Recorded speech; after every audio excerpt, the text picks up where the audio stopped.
जय श्री राम। आइए आगे सुनते हैं श्रीमद् भागवत कथा। सूत जी कहते हैं, शौनक जी, जिस समय सनकादि मुनीश्वर इस प्रकार सप्ताह श्रवण की महिमा का बखान कर रहे थे, उस सभा में एक बहुत बड़ा आश्चर्य हुआ। उसे मैं बतलाता हूँ, सुनो।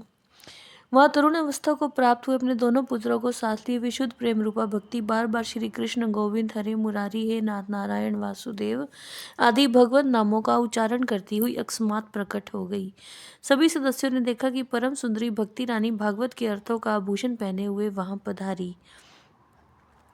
मुनियों की उस सभा में सभी यह तर्क वितर्क करने लगे कि ये यहाँ कैसे आई, कैसे प्रविष्ट हुई। तब सनकादि ने कहा, यह भक्ति देवी अभी अभी कथा के अर्थ से निकली है। उनके ये वचन सुनकर भक्ति ने अपने पुत्रों समेत अत्यंत विनम्र होकर सनत कुमार जी से कहा, मैं कलयुग में नष्ट प्राय हो गई थी। आपने कथामृत से सींच कर मुझे फिर से पुष्ट कर दिया है। अब आप ये बताइए, मैं कहाँ रहूं। यह सुनकर सनकादि ने उनसे कहा, तुम भक्तों को भगवान का स्वरूप प्रदान करने वाली, अनन्य प्रेम का संपादन करने वाली और संसार रोग को निर्मूल करने वाली हो। अतः तुम धैर्य धारण करके नित्य निरंतर विष्णु भक्तों के हृदय में निवास करो।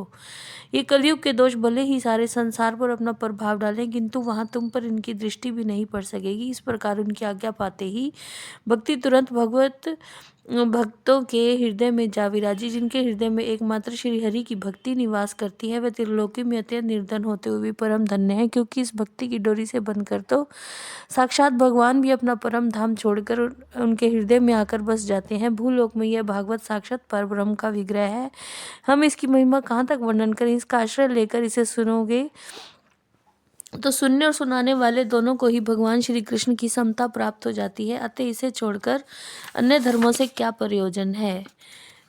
इस पूरे अध्याय में ये बताया गया कि जो भागवत है उसी से सप्ताह श्रवण की विधि बनाई गई। कलयुग में सब साधनों को छोड़कर ये प्रधान धर्म बताया गया कि हम सब भागवत सुने।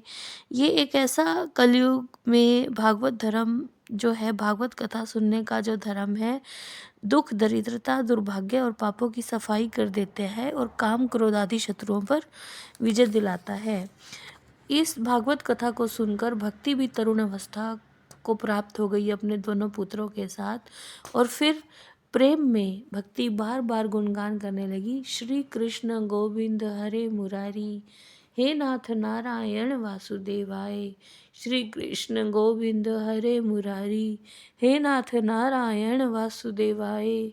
श्री कृष्ण गोविंद हरे मुरारी, हे नाथ नारायण वासुदेवाय। श्री कृष्ण गोविंद हरे मुरारी, हे नाथ नारायण वासुदेवाय। श्री कृष्ण गोविंद हरे मुरारी, हे नाथ नारायण वासुदेवाय। श्री कृष्ण गोविंद हरे मुरारी, हे नाथ नारायण वासुदेवाय। श्री कृष्ण गोविंद हरे मुरारी, हे नाथ नारायण वासुदेवाय। जय श्री राम।